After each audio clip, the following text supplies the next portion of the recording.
ओम brim Brihaspati नमः। आप सभी का हार्दिक स्वागत है आपके अपने चैनल कृष्ण सखी स्टोरीज पर। आज की इस वीडियो में मैं आपको संपूर्ण बृहस्पति व्रत कथा सुनाऊंगी, बृहस्पति चालीसा पाठ और बृहस्पति भगवान की आरती सुनाऊंगी। तो आइए पूर्ण भक्ति भाव और श्रद्धा के साथ बृहस्पति भगवान की कथा का श्रवण करते हैं। प्रेम से बोलिए बृहस्पति भगवान की जय। एक समय की बात है, भारतवर्ष में एक राजा राज्य किया करता था। वह बड़ा ही प्रतापी और दानी राजा था। वह प्रतिदिन मंदिर में दर्शन करने जाता और ब्राह्मण गुरुओं की सेवा किया करता था। उसके द्वार से कोई भी मांगने वाला निराश नहीं लौटता था और वह प्रत्येक गुरुवार को भगवान बृहस्पति जी का व्रत करता और पूजन किया करता था। हर दिन वह गरीबों की सहायता करता, परंतु यह बात उसकी रानी को अच्छी नहीं लगती थी। ना तो वह व्रत किया करती थी और ना ही किसी को पैसा दान में दिया करती थी, और राजा को भी ऐसा करने से सदैव मना किया करती थी। एक समय की बात है, जब राजा शिकार खेलने वन को गए थे तो घर पर रानी और केवल दासी ही थी। उस समय भगवान गुरु बृहस्पति एक साधु का रूप धारण कर राजा के द्वार पर भिक्षा मांगने आए। रानी से भिक्षा मांगी तो वह कहने लगे, हे साधु महाराज, मैं इस दान पुण्य से तंग आ गई हूँ। मेरे से घर का ही कार्य समाप्त नहीं होता, तो मैं ये दान पुण्य किस प्रकार कर पाऊंगी। इस कार्य के लिए तो मेरे केवल पति देव ही बहुत हैं। अब आप इस प्रकार की कृपा कीजिए कि मेरा सारा धन नष्ट हो जाए और मैं आराम से रह सकूं। तब साधु के वेश में बृहस्पति भगवान बोले, हे देवी, तुम तो बड़ी विचित्र हो। संतान और धन से भला कोई दुखी होता है? इसको तो सभी चाहते हैं। पापी भी पुत्र और धन की इच्छा करता है। अगर तुम्हारे पास धन अधिक है तो तुम भूखे मनुष्यों को भोजन कराओ, प्याऊ लगवाओ, ब्राह्मणों को दान दो, कुआं, तालाब, बावड़ी, बाग, बगीचे आदि का निर्माण करो, निर्धन मनुष्यों की कुंवारी कन्याओं का विवाह कराओ, धर्म आदि कार्यों में धन खर्च करो। इस प्रकार के कार्यों से तुम्हारे कुल का और तुम्हारा नाम परलोक में सार्थक होगा और तुम्हें स्वर्ग की प्राप्ति होगी। परंतु इन सब बातों का रानी पर कोई प्रभाव न पड़ा। वे कहने लगी, हे साधु महाराज, मुझे ऐसे धन की आवश्यकता नहीं जिसको मैं और मनुष्यों को दूं और जिसको संभालने में मेरा सारा समय नष्ट हो जाए। साधु महाराज ने कहा, देवी, तुम्हारी ऐसी इच्छा है तो ऐसा ही होगा। मैं तुम्हें जैसा बताता हूँ तुम वैसा ही करना। बृहस्पतिवार के दिन घर को गोबर से लीपना,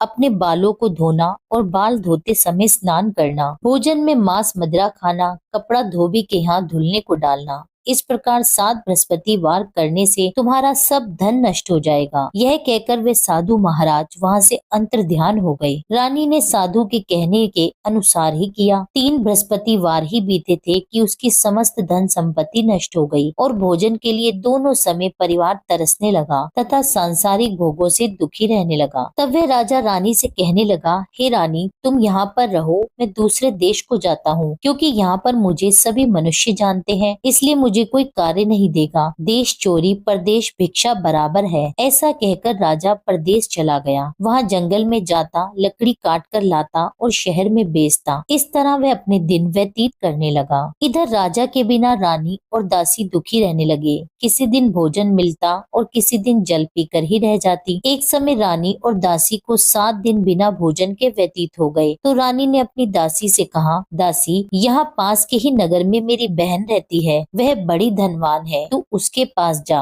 और वहाँ से 5 सेर भेजर मांग कर ला, जिससे कुछ समय के लिए हमारा गुजारा हो जाएगा। इस प्रकार रानी की आज्ञा मानकर दासी रानी की बहन के पास गई। उस समय रानी की बहन पूजन कर रही थी, क्योंकि उस रोज बृहस्पतिवार का दिन था। जब दासी ने रानी की बहन को देखा तब उससे बोली, हे रानी, मुझे तुम्हारी बहन ने भेजा है, मुझे 5 सेर भेजर दे दो। इस प्रकार दासी ने कई बार कहा, परंतु रानी ने कोई उत्तर नहीं दिया, क्योंकि उस समय वह बृहस्पतिवार की कथा सुन रही थी। इस प्रकार जब दासी को किसी भी प्रकार का कोई उत्तर नहीं मिला तो वह बहुत दुखी हो गई और दुखी मन से रानी के पास लौट आई और कहने लगी, रानी, आपकी बहन तो बहुत धनी है, परंतु वे छोटे लोगों से बात नहीं करती। मैंने उन्हें कई बार कहा तो उन्होंने कोई उत्तर नहीं दिया, तो मैं वापस चली आई। रानी बोली, हे दासी, उसका कोई दोष नहीं है। जब बुरे दिन आते हैं तब कोई सहारा नहीं देता। अच्छे बुरे का पता विपत्ति में ही लगता है। जो ईश्वर की इच्छा इच्छा होगी वही होगा, यह सब हमारे भाग्य का दोष है। इधर उस रानी की बहन ने सोचा कि मेरी बहन की दासी आई थी, किंतु मैं तो उससे कुछ बोली नहीं, इससे तो वह बहुत दुखी हुई होगी। यह सोच कथा को सुन और विष्णु भगवान का पूजन समाप्त कर वह रानी अपनी बहन के घर चल दी और आकर अपनी बहन से कहने लगी, हे बहन, मैं बृहस्पतिवार का व्रत कर रही थी। जब तुम्हारी दासी आई थी तब मैं कथा सुन रही थी, और जब कथा सुनते हैं तब ना तो उठते हैं और ना ही बोलते हैं, इसलिए मैं नहीं बोली।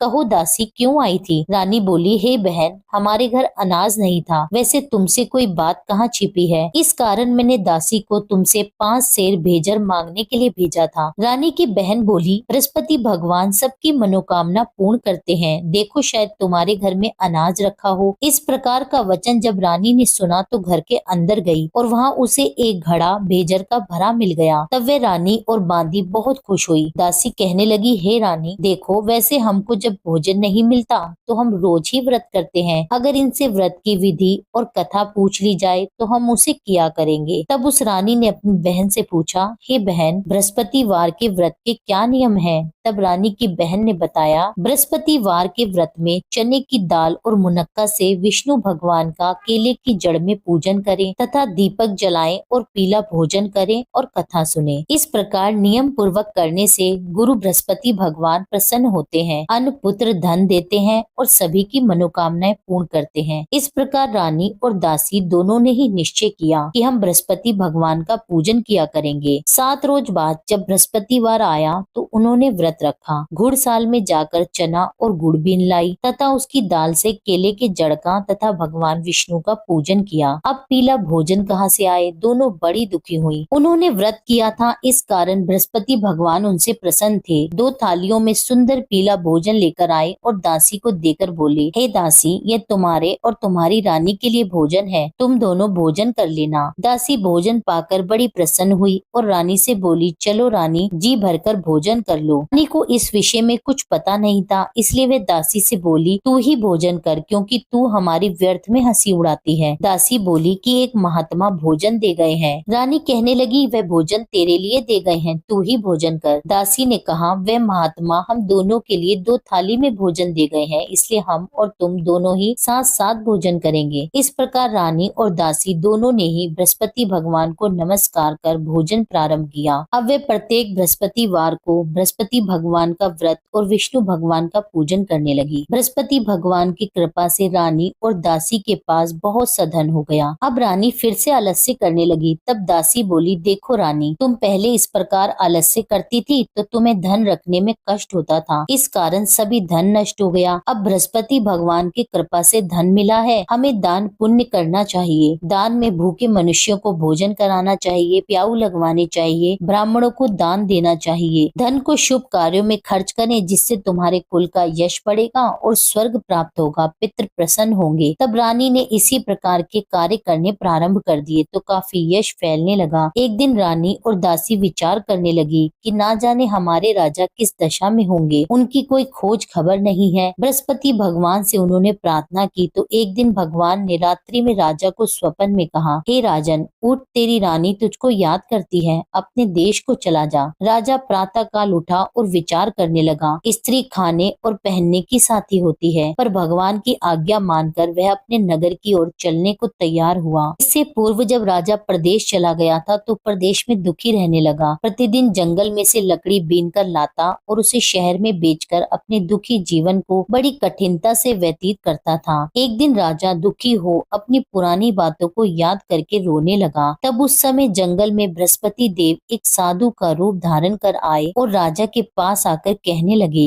लकड़हारे, तुम इस सुनसान जंगल में किस चिंता में बैठे हो, मुझे बताओ। यह सुनकर राजा की आंखों में जल भर आया और साधु की वंदना कर बोले, हे प्रभु, आप सब कुछ जानने वाले हो। इतना कहकर साधु को अपनी कहानी सुना दी। महात्मा दयालु होते हैं वे राजा से बोले, हे राजन, तुम्हारी स्त्री ने बृहस्पति देव का अपमान किया था, जिस कारण तुम्हारी यह दशा हुई। अब तुम किसी प्रकार की चिंता मत करो, भगवान तुम्हें पहले से भी अधिक धन देंगे। देखो, तुम्हारी स्त्री ने बृहस्पतिवार का व्रत प्रारंभ कर दिया है और तुम मेरा कहना मानकर बृहस्पतिवार का व्रत करके चने की दाल और गुड़ को जल के लोटे में डालकर केले का पूजन करो, कथा कहो और सुनो। भगवान तुम्हारी सारी मनोकामनाओं को पूर्ण करेंगे। साधु को प्रसन्न देखकर राजा बोला, हे प्रभु, मुझे लकड़ी बेचकर इतना पैसा नहीं मिलता जिससे भोजन करने के उपरांत कुछ बचा सकूं। मैंने रात्रि में अपनी रानी को व्याकुल देखा है। मेरे पास कुछ नहीं है जिससे उसकी खोज खबर मंगा सकूं। फिर मैं बृहस्पति देव की कौन सी कथा कहूँ, यह भी मुझको पता नहीं है। साधु ने कहा, हे राजन, तुम किसी बात की चिंता मत करो। बृहस्पतिवार के दिन रोजाना की तरह लकड़ियां लेकर शहर को जाओ। तुमको रोज से दुगना धन प्राप्त होगा, जिससे तुम भली भांति भोजन कर लोगे और बृहस्पति भगवान के पूजन की सामग्री भी आ जाएगी। साधु बोले, बृहस्पति भगवान की कथा इस प्रकार है। प्राचीन काल में एक ब्राह्मण था। वह बहुत ही निर्धन था। उसकी कोई संतान नहीं थी। वह नित्य नियम से पूजा पाठ करता, परंतु उसकी स्त्री बहुत मलिनता के साथ रहती थी। वह ना तो स्नान करती और ना ही किसी देवता का पूजन करती। प्रातः काल उठते ही सबसे पहले भोजन करती, बाद में कोई अन्य कार्य करती थी। इससे ब्राह्मण देवता बड़े दुखी थे। बेचारे बहुत कुछ कहते थे, किंतु उसका कोई परिणाम न निकलता। भगवान की कृपा से ब्राह्मण की स्त्री के कन्या रूपी रत्न पैदा हुई और वह कन्या अपने पिता के घर में बढ़ने लगी। वह बालिका प्रातः स्नान करके भगवान विष्णु का जाप करने लगी, बृहस्पतिवार का व्रत करने लगी। अपने पूजा पाठ को समाप्त करके वह स्कूल को जाती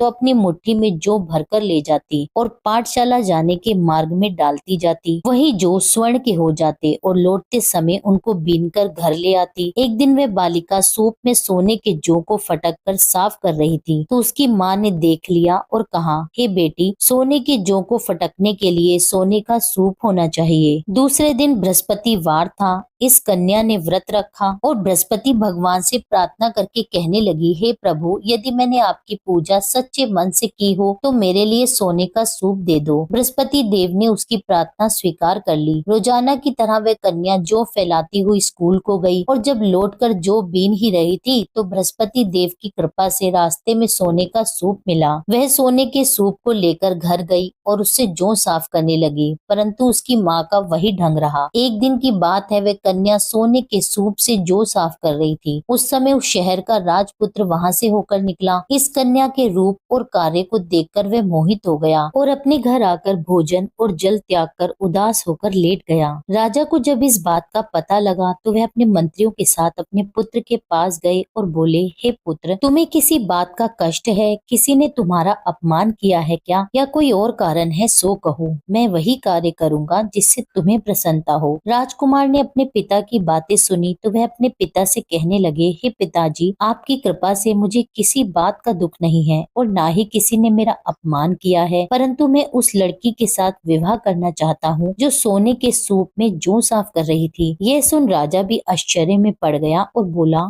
पुत्र, तुम इस तरह की कन्या का पता लगाओ, मैं उसके साथ तुम्हारा विवाह अवश्य करवा दूंगा। राजकुमार ने अपने पिता के वचन सुनने के पश्चात उस लड़की के घर का पता बतलाया। राजकुमार के बताए पते के अनुसार मंत्री उस लड़की के घर गए और ब्राह्मण कन्या का विवाह राजकुमार के साथ संपन्न करवाया। कन्या के घर से जाते ही पहले की भांति उस ब्राह्मण देवता के घर में गरीबी का वास हो गया। अब भोजन के लिए भी अन्न बड़ी मुश्किल से मिलता था। एक दिन दुखी होकर ब्राह्मण देवता अपनी पुत्री के पास गए। बेटी ने पिता को दुखी देखकर अपनी माँ का समाचार पूछा। तब ब्राह्मण ने सारा हाल कह सुनाया। कन्या ने बहुत सा धन देकर अपने पिता को विदा किया। इस तरह ब्राह्मण का कुछ समय सुख पूर्वक व्यतीत हो गया। कुछ दिन बाद फिर से वही हाल हो गया। ब्राह्मण फिर से अपनी कन्या के यहाँ आया और सभी हाल उससे कहा तो लड़की बोली, हे पिताजी, आप माता जी को यहाँ पर ले आइए, मैं उन्हें विधि बता दूंगी जिससे आपकी गरीबी दूर हो जाएगी। वह ब्राह्मण देवता अपनी स्त्री को साथ लेकर बेटी के घर पहुंचा तो पुत्री अपनी माँ को समझाने लगी, माँ तुम प्रातःकाल उठकर प्रथम स्नान करके भगवान विष्णु का पूजन करो, तुम्हारी सब दरिद्रता दूर हो जाएगी। परंतु उसकी माँ ने उसकी एक बात नहीं मानी और प्रातःकाल उठकर अपनी पुत्री और बच्चों का जूठन खा लेती थी। एक दिन उसकी पुत्री को बहुत क्रोध आ गया और एक रात कोठरी से सभी सामान निकाल दिया और उसमें अपनी माँ को बंद कर दिया। प्रातःकाल उस कोठरी में से माँ को निकाला और स्नान करा के पूजा पाठ करवाया तो उसकी माँ की बुद्धि ठीक हो गई। फिर प्रत्येक बृहस्पतिवार को वह व्रत रखने लगी। बृहस्पति व्रत के प्रभाव से उसकी माँ बहुत धनवान हो गई, पुत्रवती हो गई और बृहस्पति देव जी की कृपा से स्वर्ग को प्राप्त हुई और वह ब्राह्मण भी सुख पूर्वक इस लोक से सुख भोग कर स्वर्ग को प्राप्त हुए। इस तरह कहानी कहकर साधु देवता वहाँ से अंतर्ध्यान हो गए। धीरे धीरे अब समय व्यतीत होने लगा। फिर बृहस्पतिवार का दिन आया तो राजा जंगल से लकड़ी काट कर किसी शहर में बेचने गया। उसे उस दिन और दिनों की अपेक्षा अधिक धन मिला। राजा चना गुड़ आदि लाकर बृहस्पतिवार का व्रत करने लगा। उस दिन से उसके सभी क्लेश दूर हो गए, परंतु जब दोबारा बृहस्पतिवार आया तो वह व्रत करना भूल गया। इस कारण बृहस्पति भगवान नाराज हो गए। उसी दिन उस नगर के राजा ने विशाल यज्ञ का आयोजन किया था और शहर में यह घोषणा करवा दी कि कोई भी मनुष्य अपने घर में ना तो भोजन बनाए और न आग जलाए, समस्त लोग मेरे यहाँ ही भोजन करें। इस आज्ञा को जो नहीं मानेगा उसको फांसी की सजा दी जाएगी। इस तरह की घोषणा संपूर्ण नगर में करवा दी गई। राजा की आज्ञा अनुसार शहर के सभी लोग भोजन करने आए, लेकिन लकड़हारा कुछ देर से पहुंचा, इसलिए राजा उसको अपने साथ घर लिवा ले गया और ले जाकर भोजन करा ही रहा था तो रानी की दृष्टि उस खूंटी पर पड़ी जिस पर उसने अपना हार लटका रखा था। उसे वहाँ पर हार दिखाई नहीं दिया तो रानी ने हार की चोरी के अपराध में लकड़हारे को पुलिस बुलवाकर उसे जेल खाने में डलवा दिया। अब राजा जेल खाने में गया तो बहुत दुखी होकर विचार करने लगा, न जाने कौन से पूर्व जन्म के कर्म है जिसके कारण मुझे ऐसा दुख प्राप्त हो रहा है। फिर राजा उसी साधु को याद करने लगा जो जंगल में मिला था। उसी समय तत्काल बृहस्पति देव साधु के रूप में प्रकट हो गए और उसकी दशा को देखकर कहने लगे, अरे मूर्ख, तूने बृहस्पति देवता की कथा नहीं की, इस कारण तुझे दुख प्राप्त हुआ है। अब तू चिंता मत कर, बृहस्पतिवार के दिन जेल खाने के दरवाजे पर तुझे 4 पैसे पड़े मिलेंगे, उससे तू बृहस्पति देव की पूजा करना, तेरे सभी कष्ट दूर हो जाएंगे। बृहस्पतिवार के रोज उसे 4 पैसे पड़े मिले। राजा ने उसी पैसों की सहायता से अपना व्रत और पूजन किया। उसी रात्रि को जब राजा सो रहा था तो बृहस्पति देव ने राजा को स्वप्न में कहा, हे राजन, तुमने जिस आदमी को जेल खाने में हार की चोरी के अपराध में बंद कर रखा है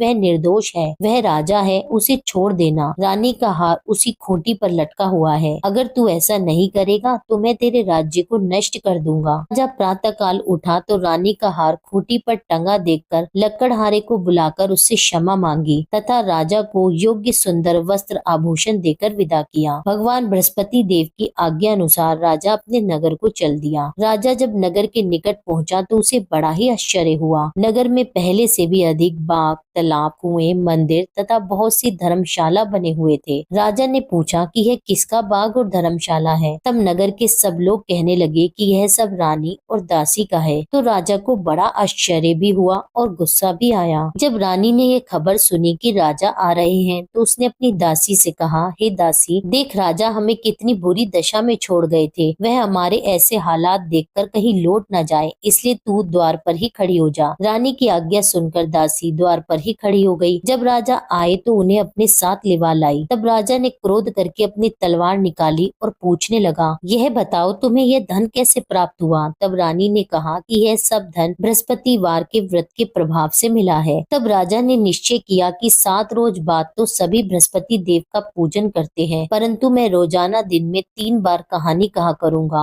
और रोज व्रत किया करूंगा। अब हर समय राजा के दुपट्टे में चने की दाल बंधी रहती तथा दिन में 3 बार कहानी कहता। एक रोज राजा ने विचार किया कि चलो अपनी बहन के यहाँ आवे। इस तरह निश्चय कर राजा घोड़े पर सवार हो अपनी बहन के यहाँ जाने लगा। मार्ग में उसने देखा कि कुछ आदमी एक मुर्दे को लिए जा रहे हैं, तो उन्हें रोक कर राजा कहने लगा, भाइयों, मेरी बृहस्पतिवार की कथा सुन लो। वे बोले, लो, हमारा तो आदमी मर गया है और इसको अपनी कथा की पड़ी है। परंतु कुछ आदमी बोले, अच्छा कहो, हम तुम्हारी कथा भी सुनेंगे। राजा ने दाल निकाली और जब आधी ही कथा हुई थी कि क्योंकि मुर्दा हिलने लगा और जब कथा समाप्त हुई तो राम राम कहकर वह मनुष्य खड़ा हो गया। आगे मार्ग में उसे एक किसान खेत में हल चलाता हुआ मिला। राजा ने उसे देखा और उससे बोला, अरे भाइयों, तुम मेरी बृहस्पतिवार की कथा सुन लो। किसान बोला, जब तक मैं तुम्हारी कथा सुनूंगा तब तक तो 4 हरिया जोत लूंगा। जा अपनी कथा किसी और को सुनाना। इस तरह राजा आगे चलने लगा।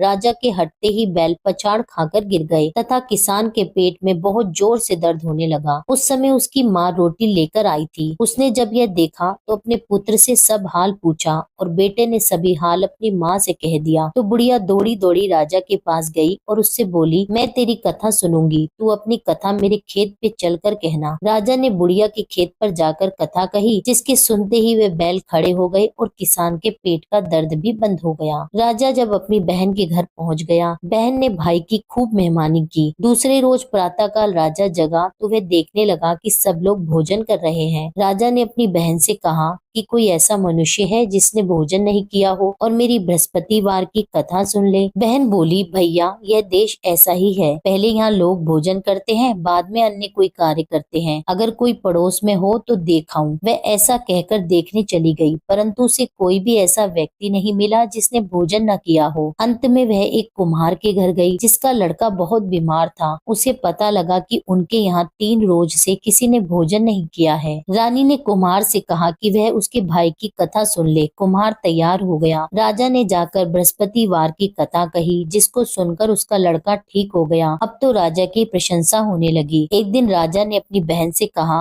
बहन, हम अपने घर को जाएंगे, तुम भी तैयार हो जाओ। राजा की बहन ने अपनी सास से कही तो सास बोली, हाँ चली जा, परंतु अपने लड़कों को मत ले जाना, क्योंकि तेरे भाई के यहाँ कोई औलाद नहीं है। बहन ने अपने भाई से कहा, हे भैया, मैं तो चलूंगी मगर कोई बालक नहीं आएगा। राजा बोला, जब कोई बालक नहीं चलेगा तब तुम क्या करोगी? बड़े दुखी मन से राजा अपने नगर को लौट आया। राजा ने अपनी रानी से कहा, हम निर्वंशी राजा हैं, हमारा मुंह देखने का धर्म नहीं है और कुछ भोजन आदि भी नहीं किया। रानी बोली, हे नाथ, जब बृहस्पति देव ने हमें सब कुछ दिया है तो संतान भी अवश्य देंगे। उसी रात बृहस्पति देव ने राजा को स्वप्न में कहा, हे राजन, उठ, सभी सोच को त्याग दे, तेरी रानी गर्भ से है। यह बात सुनकर राजा बहुत खुश हुआ। 9वें महीने में रानी ने एक सुंदर पुत्र को जन्म दिया। तब राजा बोला, हे रानी, स्त्री बिना भोजन के रह सकती है, बिना कहे नहीं रह सकती। जब मेरी बहन आवे तो मुझसे कुछ मत कहना। रानी ने सुनकर हाँ कर दिया। जब राजा की बहन ने शुभ समाचार सुना तो वह बहुत खुश हुई और बधाई लेकर अपने भाई के घर आई। तब रानी ने कहा, घोड़ा चढ़कर तो नहीं आई, गधा चढ़ी आई। राजा की बहन बोली, भाभी, मैं इस प्रकार ना कहती तो तुम्हें औलाद कैसे मिलती? बृहस्पति देव ऐसे ही हैं, जिसकी जैसी मन में कामनाएं हैं सभी को पूर्ण करते हैं। जो सद्भावना पूर्वक बृहस्पतिवार का व्रत करता है, कथा कहता और पढ़ता और सुनता है और दूसरों को सुनाता है, बृहस्पति देव उसकी सभी मनोकामनाएं पूर्ण करते हैं। भगवान बृहस्पति देव उनकी सदैव रक्षा करते हैं। संसार में जो भगवान बृहस्पति जी का पूजन व्रत सच्चे हृदय से करता है, उसकी समस्त मनोकामनाएं पूर्ण होती हैं। जैसी सच्ची भावना से रानी और राजा ने बृहस्पति भगवान की कथा का गुणगान किया तो उनकी सभी इच्छाएं बृहस्पति भगवान जी ने पूरी की। इसलिए सबको कथा कहने सुनने के बाद प्रसाद लेकर जाना चाहिए। हृदय से उनका मनन करते हुए जयकारा बोलना चाहिए। प्रेम से बोलिए, श्री बृहस्पति भगवान की जय, विष्णु भगवान की जय। अब सुनिए बृहस्पति चालीसा पाठ। प्रणाऊ प्रथम गुरु चरण, बुद्धि ज्ञान गुण खान, श्री गणेश शारद सहित बसो हृदय में आन। अज्ञानी मति मंद में, हे गुरु स्वामी सुजान, दोषों से मैं भरा हुआ, तुम हो कृपा निधान। जय नारायण जय निखिलेश्वर, विश्व प्रसिद्ध अखिल तंतेश्वर, यंत्र मंत्र विज्ञान के ज्ञाता, भारत भू के प्रेम प्रेनाता। जब जब हुई धर्म की हानि, सिद्धाश्रम ने पठाई ज्ञानी, सच्चिदानंद गुरु के प्यारे, सिद्ध आश्रम से आप पधारे। उच्च कोटि के ऋषि मुनि स्वेच्छा, ओए करन धर्म की रक्षा।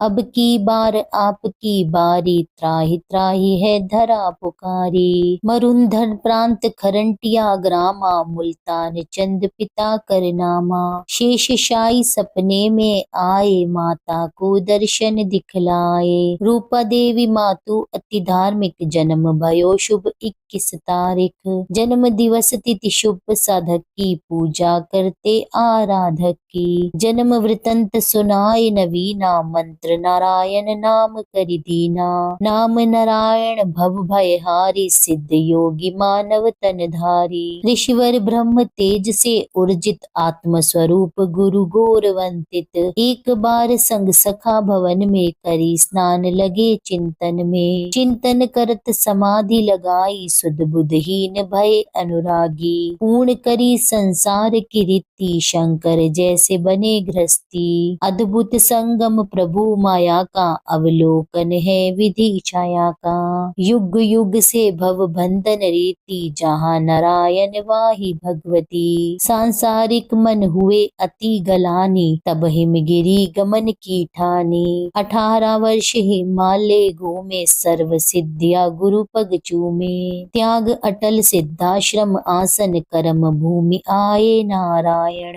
धरा गगन ब्राह्मण में गूंजी, जय गुरुदेव साधना पूंजी। धर्म धर्म हित शिविर पुरोधा, कर्म क्षेत्र के अतुलित योधा। हृदय विशाल शास्त्र भंडारा, भारत का भौतिक उजियारा। 156 ग्रंथ रचयिता, सीधी साधक विश्व विजेता। प्रिय लेखक प्रिय गूढ़ प्रवक्ता, भूत भविष्य के आप विधाता। आयुर्वेद ज्योतिषी के सागर, षोडश कला युक्त परमेश्वर। रतन पार की विघ्न हरंता, सन्यासी अन्यतम संता। अद्भुत चमत्कार दिखलाया, पारद का शिवलिंग बनाया। वेद पुराण शास्त्र सब ज्ञाते, पारेश्वर दुर्लभ कहलाते। पूजा कर नित्य ध्यान लगावे, जो नर सिद्धाश्रम में जावे। चारों वेद कंठ में धारे, पूजनीय जन जन के प्यारे। चिंतन करत मंत्र जब गाए, विश्वामित्र वशिष्ठ बुलाए। मंत्र नमो नारायण साचा, ध्यानत भागत भूत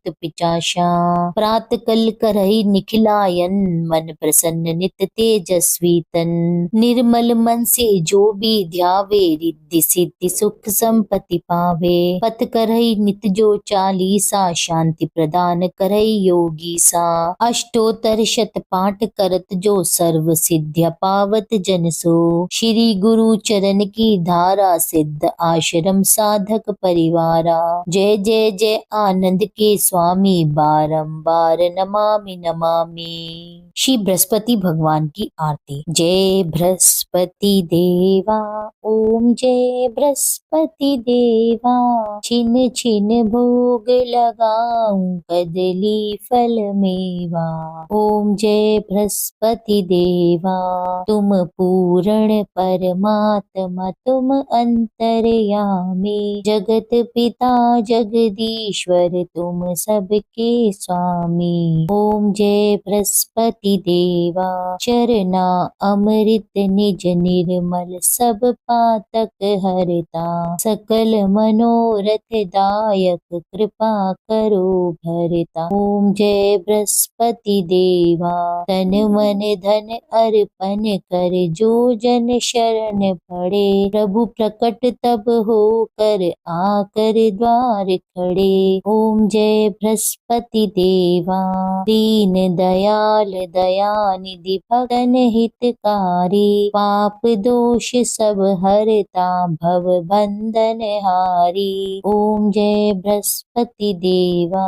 सकल मनोरथ दायक, सब संशय तारी। विष विकार मिटाओ, संतन सुखकारी। ओम जय बृहस्पति देवा, जो कोई आरती तेरी प्रेम सहित गावे। जेठानन आनंद कर, सो निश्चय पावे। ओम जय बृहस्पति देवा, जय बृहस्पति देवा। स्वामी जय बृहस्पति देवा, छिन छिन भोग लगाऊं, कदली फल मेवा। ओम जय बृहस्पति देवा।